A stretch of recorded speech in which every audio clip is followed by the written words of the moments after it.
जय जय श्री राधे श्याम। भागवत धर्म दर्शन यूट्यूब चैनल में समस्त भगवत प्रेमी भक्तों को, विद्यार्थी जनों को एवं संत महापुरुषों को हार्दिक स्वागत करते हैं। हम लोग ललिता सहस्त्रनामम स्वाध्याय कर रहे हैं।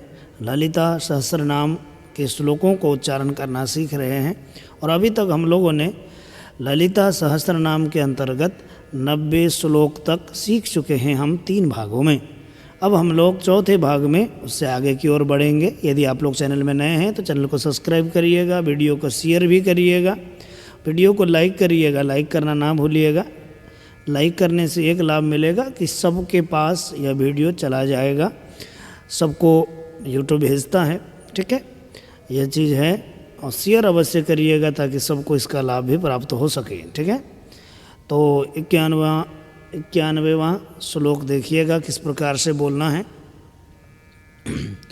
तत्वासना तत्वमयी, तत्वासना तत्वमयी, तत्वासना तत्वमयी, तत्वासना तत्वमयी, पंचकोशान्तरस्थिता, पंचकोशान्तरस्थिता, तत्वासना तत्वमयी पंचकोशान्तरस्थिता,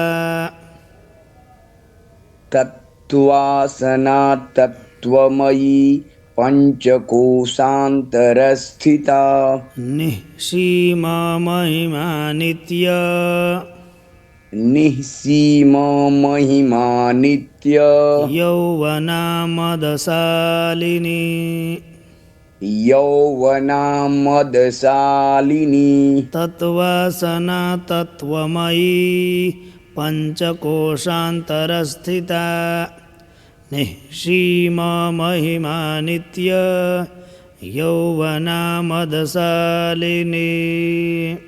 तत्वासना तत्वमयी पंचकोशान्तरस्थिता, निःसीमा महिमा नित्य, यौवना मदशालिनी। उसके बाद मदघोरणी तरक्ताक्षी, मदघूर्णितरक्ताक्षी, मदपाटलगण्डभूः, मदपाटलगण्डभूः, चन्दनद्रव दिग्धांगी, चन्दनद्रव दिग्धांगी, चन्दनद्रव दिग्धांगी, चंदन पर रुकना है गुरु जी। हाँ, चन्दनद्रव दिग्धांगी, चंदन द्रव दिग्धांगी, चम्पेय कुसुम प्रिया, चाम्पेय कुसुम प्रिया, चंदन द्रव दिग्धांगी, चाम्पेय कुसुम प्रिया, चंदन द्रव दिग्धांगी, चाम्पेय कुसुम प्रिया, मदघूर्णितरक्ताक्षी, मदपाटलगण्डभूः, चन्दनद्रव दिग्धांगी, चाम्पेय कुसुम प्रिया। मदघूर्णितरक्ताक्षी, मदपाटलगण्डभूः, चन्दनद्रव दिग्धांगी, चाम्पेय कुसुम प्रिया। उसके बाद 93वां श्लोक देखिएगा। कुशला कोमलाकारा, कुशला कोमलाकारा, कुरुकुल्ला कुलेश्वरी, कुरुकुल्ला कुलेश्वरी, कुशला कोमलाकारा, कुरुकुल्ला कुलेश्वरी, कुशला कोमलाकारा, कुरुकुल्ला कुलेश्वरी। ऐसे कुल कुंडलया कौल, यहाँ रुकना है। कुलकुण्डालया कौल कुलकुण्डालया कौल कुलकुण्डालया कौल मार्गतत्परसेविता मार्गतत्परसेविता कुशलकोमलाकारा कुरुकुल्लाकुलेश्वरी कुलकुण्डलया कौल मार्गतत्परसेविता कुशला कोमलाकारा कुरुकुल्लाकुलेश्वरी कुलकुण्डालया कौल मार्गतत्परसेविता। उसके बाद 94वां श्लोक इस प्रकार से है। कुमार गणनाथाम्बा कुमार गणनाथाम्बा कुमार गणनाथाम्बा कुमार गणनाथाम्बा तुष्टिः पुष्टिर्मतिर्धृति तुष्टिः पुष्टिर्मतिर्धृतिः तुष्टिः पुष्टिर्मतिर्धृतिः पुष्टिः पुष्टिर्मतिर्धृतिः शान्तिः स्वस्तिमति कान्तिर् शान्तिः स्वस्तिमति कान्तिर् नन्दिनी विघ्ननाशिनी नन्दिनी विघ्ननाशिनी कुमार गणनाथाम्बा तुष्टिः पुष्टिर्मतिर्धृतिः शान्तिः स्वस्तिमति कान्तिर्नन्दिनी विघ्ननाशिनी। कुमार गणनाथाम्बा तुष्टिः पुष्टिर्मतिर्धृतिः शान्तिः स्वस्तिमति कान्तिर्नन्दिनी विघ्ननाशिनी। उसके बाद तेजोवती त्रिनयना तेजोवती त्रिनयना लोलाक्षी कामरूपिणी लोलाक्षी कामरूपिणी मालिनी हंसिनी माता मालिनी हंसिनी माता मलयाचलवासिनी मलयाचलवासिनी तेजोवती त्रिनयना लोलाक्षी कामरूपिणी मालिनी हंसिनी माता मलयाचलवासिनी। तेजोवती त्रिनयना लोलाक्षी कामरूपिणी मालिनी हंसिनी माता मलयाचलवासिनी। इसी समय सबका फोन आना होता है रिकॉर्डिंग के समय पे ही। चलो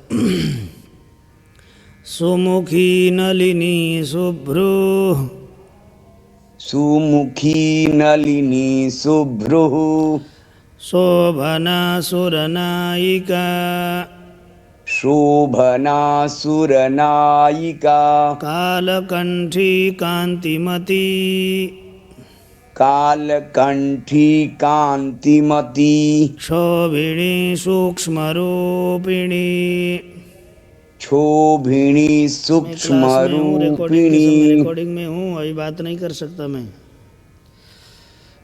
जब तक काटेंगे नहीं तो सुनते ही नहीं है, पता नहीं।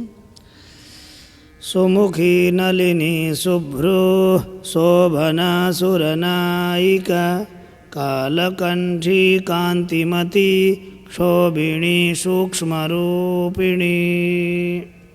सुमुखी नलिनी शुभ्रुः शोभना सुरनायिका कालकंठी कांतिमती क्षोभिणी सूक्ष्मरूपिणी।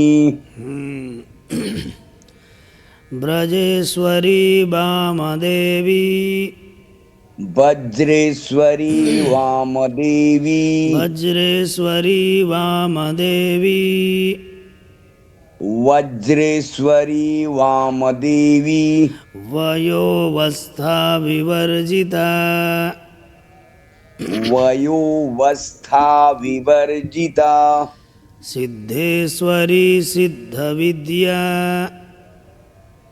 सिद्धेश्वरी सिद्धविद्या सिद्धमाता यशस्विनी सिद्धमाता यशस्विनी इसमें चलेगा वज्रेश्वरी वामदेवी वयोवस्था विवर्जिता सिद्धेश्वरी सिद्धविद्या सिद्धमाता यशस्विनी वज्रेश्वरी वामदेवी वयोवस्था विवर्जिता सिद्धेश्वरी सिद्धविद्या सिद्धमाता यशस्विनी।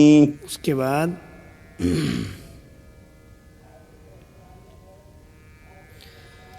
विशुद्धि चक्र निलया विशुद्धि चक्र निलया रक्तवर्णा त्रिलोचना रक्तवर्णा त्रिलोचना खट्वांगादि प्रहरणा खट्वांगादि प्रहरणा वदनैक समन्विता वदनैक समन्विता विशुद्धि चक्र निलया रक्तवर्णा त्रिलोचना खट्वांगादि प्रहरणा वदनैक समन्विता विशुद्धि चक्र निलया रक्तवर्णा त्रिलोचना खट्वांगादि प्रहरणा वदनैक समन्विता पायसान्न प्रिया त्यक्स्था त्वक्स्था, देखिए त्वक्स्था पायसान्न पयासान्न प्रिया त्वक्स्था पाय है ना, देखो पायसान्न प्रिया त्वक्स्था पायसान्न प्रिया त्वक्स्था पशुलोक भयंकरी पशुलोक भयंकरी अमृतादि महाशक्ति अमृतादि महाशक्ति संवृता डाकिनीश्वरी संवृता डाकिनीश्वरी पायसान्न प्रिया त्वक्स्था पशुलोक भयंकरी अमृतादि महाशक्ति संवृता डाकिनीश्वरी पायसान्न प्रिया त्वक्स्था पशुलोक भयंकरी अमृतादि महाशक्ति संवृता डाकिनीश्वरी। उसके बाद 100वां श्लोक देखिएगा। अनाहताब्ज निलया अनाहताब्ज निलया श्यामा भावदनद्वया श्यामा भावदनद्वया दंष्ट्रोज्ज्वलाक्षमालादि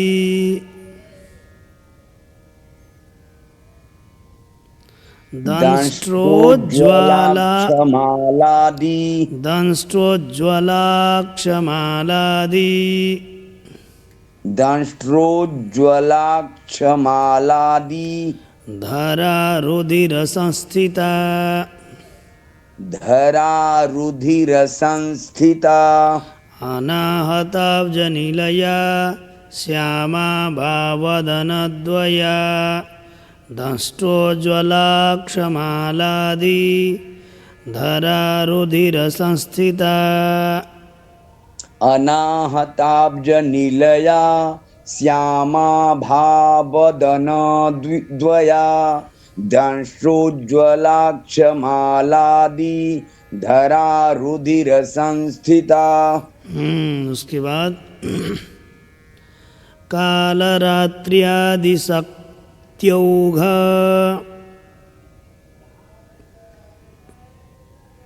कालरात्यादि शक्त्यौघ। कालरात्र्यादि शक्त्यौघ कालरात्र्यादि शक्त्यौघ। शक्त्यौघ। हाँ, शक्ति हो जाए ना, अघ वृद्ध होता जाएगा फिर बाद में। शक्त्यौघ। हाँ, तो कालरात्र्यादि शक्त्यौघ वृता स्निग्धौ दन प्रिया। कालरात्र्यादि शक्त्यौघ वृता स्निग्धौ दन प्रिया। दन प्रिया। वृता स्निग्धौ दन प्रिया। हाँ, वृता स्निग्धौ दन प्रिया।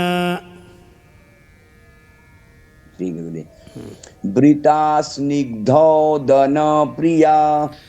महावीरेन्द्र वरदा महावीरेन्द्र वरदा राकिन्यम्बा स्वरूपिणी। राकिन्यं वा स्वरूपिणी। कालरात्र्यादि शक्त्यौघ वृता स्निग्धौ दन प्रिया। महावीरेन्द्र वरदा राकिन्यम्बा स्वरूपिणी। कालरात्यादि शक्त्यौघ वृता स्निग्धौ दन प्रिया। महावीरेन्द्र वरदा रुक्मिण्यं वा स्वरूपिणी। राकिन्यम्बा स्वरूपिणी। राकिन्यं वा स्वरूपिणी। महावीरेन्द्र वरदा राकिन्यम्बा स्वरूपिणी। महावीरेन्द्र वरदा राकिन्यं वा स्वरूपिणी। तो उसके बाद 102 श्लोक देखिएगा। मणिपुराब्जनिलया मणिपुराब्जनिलया वदनत्रय संयुता वदनत्रय संयुता वज्रादिका युधोपेतो वज्रादिका युधोपेता वज्रादिका युधोपेता वज्रादिका युधोपेता डामर्यादिभिरावृता डामर्यादिभिरावृता मणिपुराब्जनिलया वदनत्रय संयुता वज्रादिका युधोपेतो डामर्यादिभिरावृता। मणिपुराब्जनिलया वदनत्रय संयुता वज्रादिका युधोपेता डामर्यादिभिरावृता। पूरा आँख में जलन हो रही है एकदम, है ना। स्क्रीन में ऐसा होता है ना, अक्षर एकदम धुंधले धुंधले दिखते हैं एकदम पूरा। रक्तवर्णा मांसनिष्ठा रक्तवर्णा मांसनिष्ठा रक्तवर्णा मांसनिष्ठा रक्तवर्णा मांसनिष्ठा गुणान्न प्रीतमानसा गुणान्न प्रीतमानसा समस्त भक्त सुखदा समस्त भक्त सुखदा लाकिन्यम्बा स्वरूपिणी लाकिन्यं वो स्वरूपिणी रक्तवर्णा मांसनिष्ठा गुणान्न प्रीतमानसा समस्तभक्तसुखदा लाकिन्यं वा स्वरूपिणी। रक्तवर्णा मांसनिष्ठा गुडान्न प्रीतमानसा समस्त भक्त सुखदा लाकिन्यं वा स्वरूपिणी। स्वाधिष्ठानाम्बुजगता कहाँ रुकना बोलिए? गता पर। स्वाधिष्ठानाम्बुजगता स्वाधिष्ठानाम्बुजगता स्वाधिष्ठानाम्बुजगता चतुर्वक्त्र मनोहरा चतुर्वक्त्र मनोहरा शूलाद्यायुध संपन्ना शूलाद्यायुध संपन्ना पीतवर्णातिगर्विता पीतवर्णातिगर्विता स्वाधिष्ठानाम्बुजगता चतुर्वक्त्र मनोहरा शूलाद्यायुध संपन्ना पीतवर्णातिगर्विता स्वाधिष्ठानाम्बुजगता चतुर्वक्त्र मनोहरा शूलाद्यायुध संपन्ना पीतवर्णातिगर्विता मेदोनिष्ठा मधुप्रीता मेदोनिष्ठा मधुप्रीता मेदोनिष्ठा मधुप्रीता मेदोनिष्ठा मधुप्रीता वन्धिन्यादि समन्विता बन्धिन्यादि समन्विता मेदोनिष्ठा मधुप्रीता बन्धिन्यादि समन्विता मेदोनिष्ठा मधुप्रीता बन्धिन्यादि समन्विता दध्यन्नासक्तहृदया दध्यन्नासक्तहृदया दध्यन्नासक्तहृदया दध्यन्नासक्तहृदया काकिनी रूपधारिणी काकिनी रूपधारिणी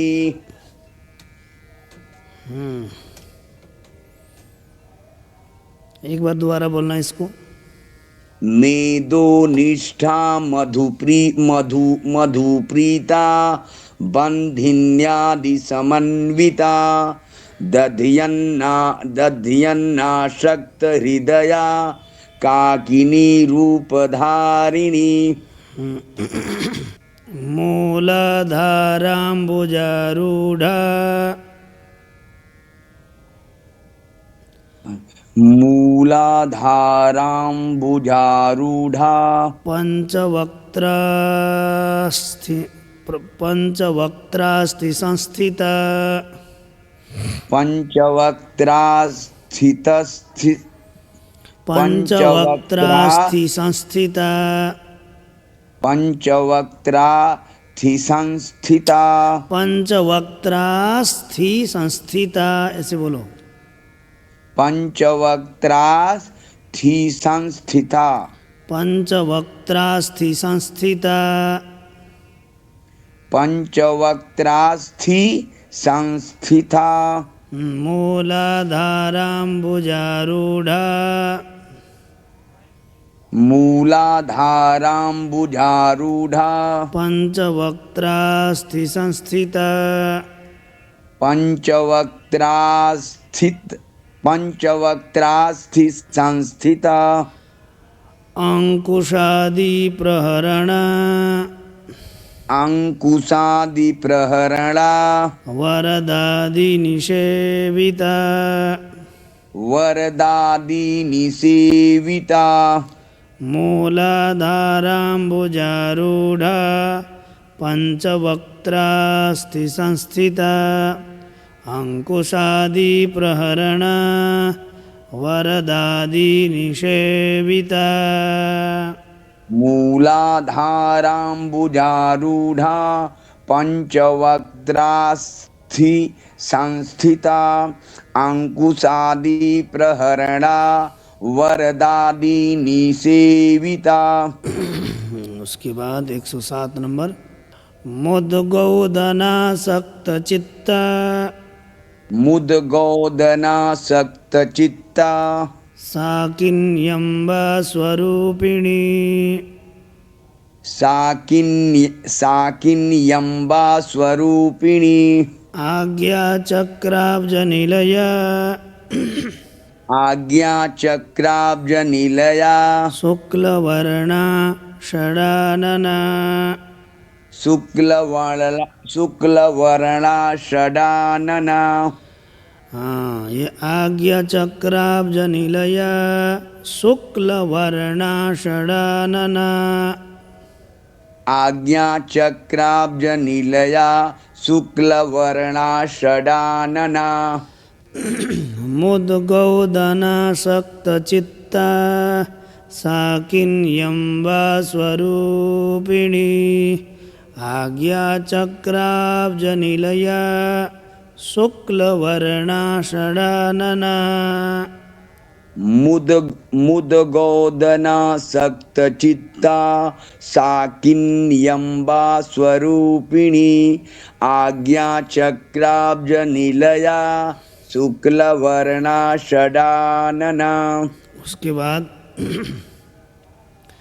मज्जा संस्था हंसवती मज्जा संस्था हंसवती मुख्य शक्ति समन्विता मुख्य शक्ति समन्विता हरिद्रानैकरसिका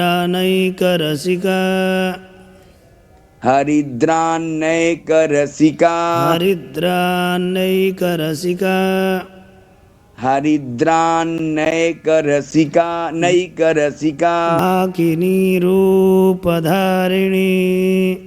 हाकिनी रूपधारिणी। एक बार दोबारा बोलना। मज्जा संस्था हंसवती मुख्य शक्ति समन्विता हरिद्रानैकरसिका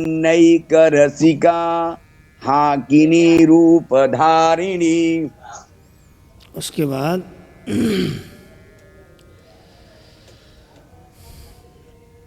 सहस्रदल पद्मस्था सहस्रदल पद्मस्था सर्ववर्णोपशोभिता सर्ववर्णोपशोभिता सर्वायुधधरा शुक्ल सर्वायुधधरा शुक्ल संस्थिता सर्वतोमुखी संस्थिता सर्वतोमुखी सहस्रदल पद्मस्था सर्ववर्णोपशोभिता सर्वायुधधरा शुक्ल संस्थिता सर्वतोमुखी। सहस्रदल पद्मस्था सर्ववर्णोपशोभिता सर्वायुधधरा शुक्ल संस्थिता सर्वतोमुखी। उसके बाद सर्वोदन प्रीतचित्ता सर्वोदन प्रीतचित्ता याकिन्यम्बा स्वरूपिणी डाकिन्यम्बा स्वरूपिणी याकिन्यम्बा स्वरूपिणी याकिन्यम्बा स्वरूपिणी स्वाहा स्वधा मतिर्भेदा स्वाहा स्वधा मतिर्मेधा स्वाहा स्वधा मतिर्मेधा स्वाहा स्वधा मतिर्मेधा श्रुतिस्मृति रनुत्तमा श्रुतिस्मृतिरनुत्तमा सर्वोदन प्रीतचित्ता सर्वौदन प्रीतचित्ता या किन्यम्बा स्वरूपिणी या किन्यम्बा स्वरूपिणी स्वाहा स्वधा मतिर्मेधा स्वाहा स्वधा मतिर्मेधा श्रुतिस्मृतिरनुत्तमा। श्रुतिस्मृतिरनुत्तमा। आगे और देखते हैं थोड़ा। पुण्यकीर्ति पुण्यलभ्या पुण्यकीर्ति पुण्यलब्धा लभ्या पुण्यकीर्ति पुण्यलभ्या पुण्यकीर्ति पुण्यलभ्या पुण्यश्रवणकीर्तना पुण्यश्रवणकीर्तना पुण्यश्रवणकीर्तना पुण्यश्रवणकीर्तना पुलोमजार्चितावन्ध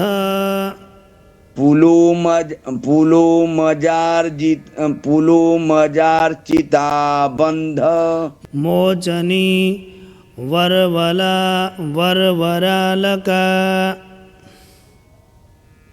मोचनी वर्बरालका पुण्यकीर्ति पुण्यलभ्या पुण्यश्रवणकीर्तन पुलोमजार्चितावन्ध मोचनी वरवरालका पुण्यकीर्ति पुण्यलभ्या पुण्यश्रवणकीर्तना पुलोमर्जार्चिता बंध मोचिनी बर्बरालका पुलोमजार्चिता बंध मोचनी वरवरालका। पुलो क्या करना है गुरुजी? पुलोमजार पुलोमजार्चिता बंध पुलोमजार्चिता बंध मोचनी बर्बरालका। उसके बाद देखिएगा 112वां। विमर्शरूपिणी विद्या विमर्शरूपिणी विद्या वियदादि जगत्प्रसू वियदादि जगत्प्रसू सर्वव्याधि प्रशमनी सर्वव्याधि प्रशमनी सर्वमृत्यु निवारिणी सर्वमृत्यु निवारिणी विमर्शरूपिणी विद्या वियदादि जगत्प्रसू सर्वव्याधि प्रशमनी सर्वमृत्यु निवारिणी विमर्शरूपिणी विद्या वियदादि जगत्प्रसुः सर्वव्याधि प्रशमनी सर्वमृत्यु निवारिणी। उसके बाद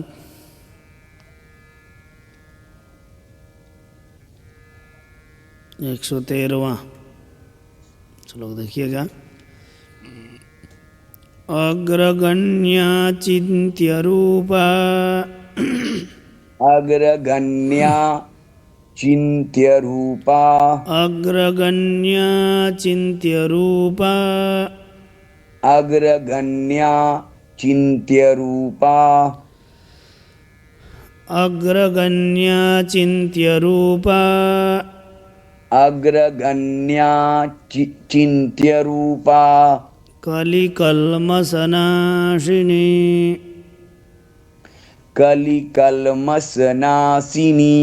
कात्यायनी कालहन्त्री कात्यायनी कालहन्त्री कमलाक्ष निषेविता कमलाक्ष निसेविता अग्रगण्या चिन्त्यरूपा कलिकल्मषनाशिनी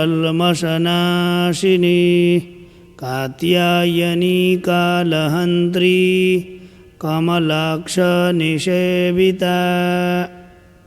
अग्रगण्या चिन्त्यरूपा कलिकल्मषनाशिनी कात्यायनी कालहन्त्री कमलाक्ष निसेविता। अग्रगण्या चिन्त्यरूपा कलिकल्मषनाशिनी कात्यायनी कालहन्त्री कमलाक्ष निषेविता। अग्रगण्या चिन्त्यरूपा कलिकल्मषनाशिनी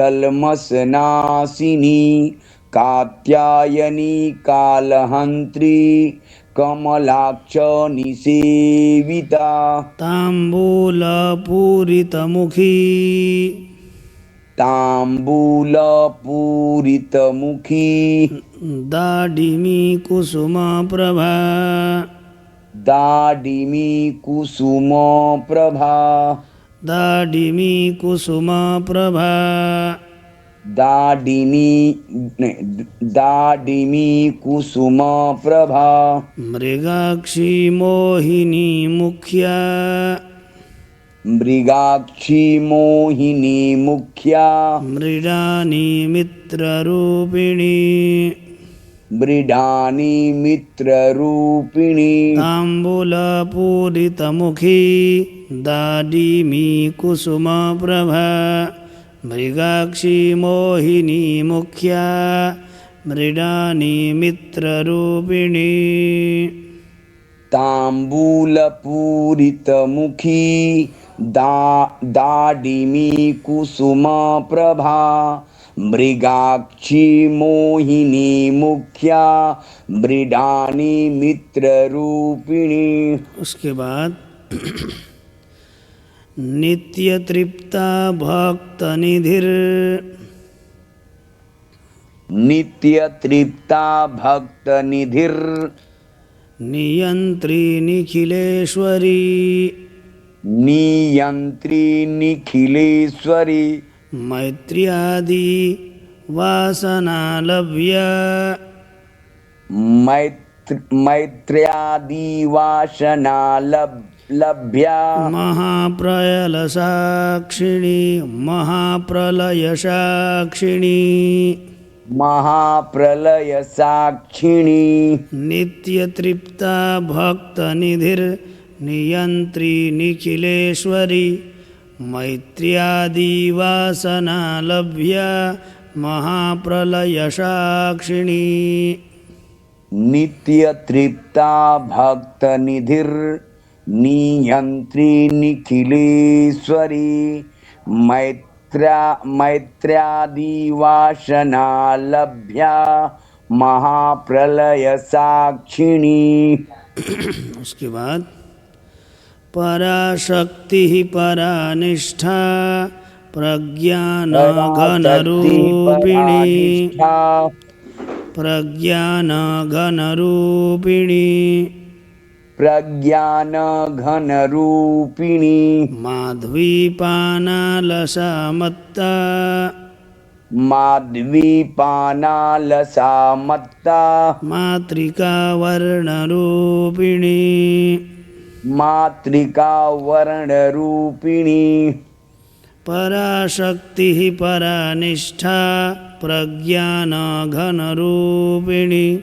माध्वीपानालसामत्ता मातृकावर्णरूपिणी।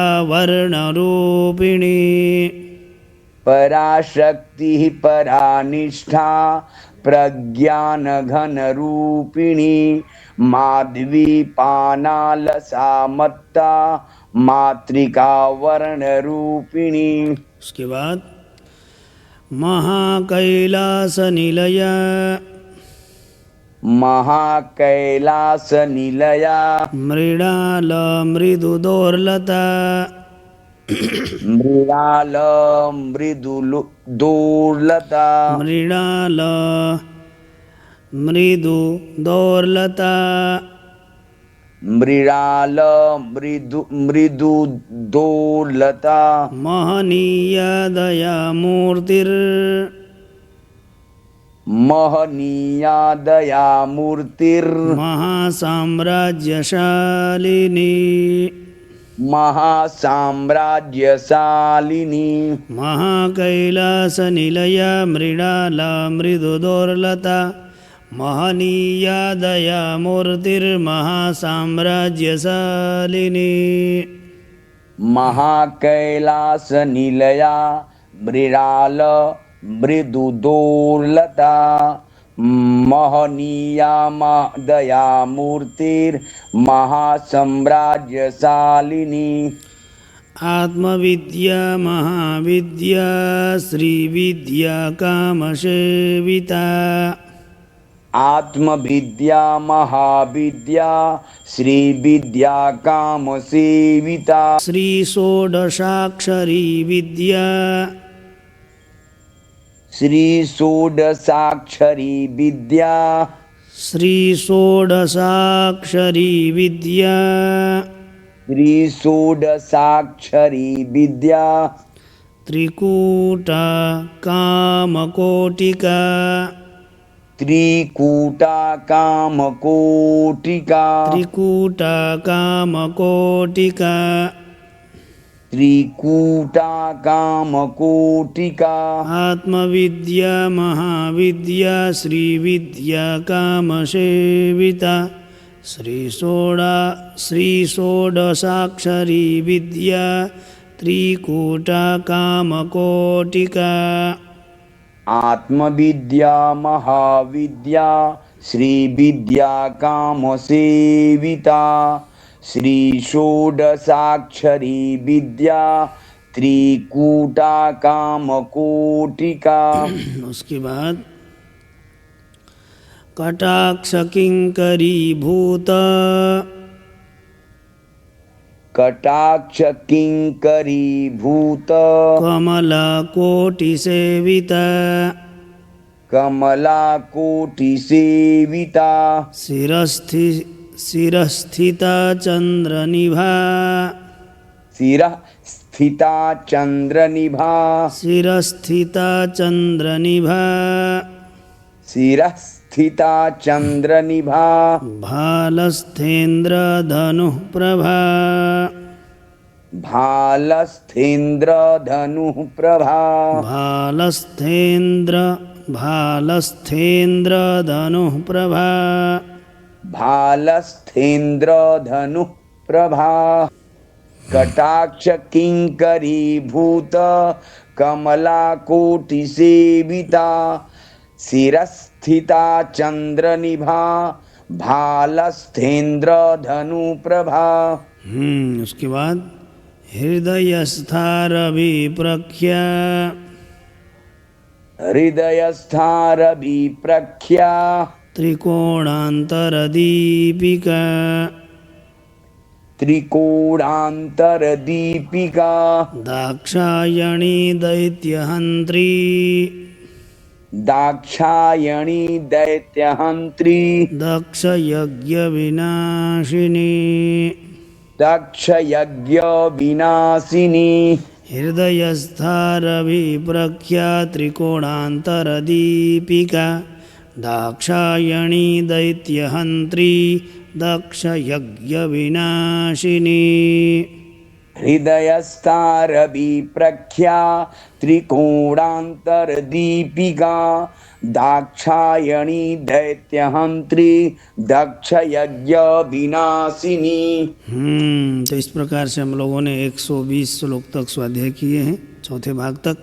अब हम लोग आगे की ओर बढ़ेंगे 5वें भाग में, तब तक मुझे विदा दीजिएगा। हम लोगों की भेंट आगे होगी। आज थोड़ी सी आँख में भी दर्द कर रही थी, इसलिए इधर उधर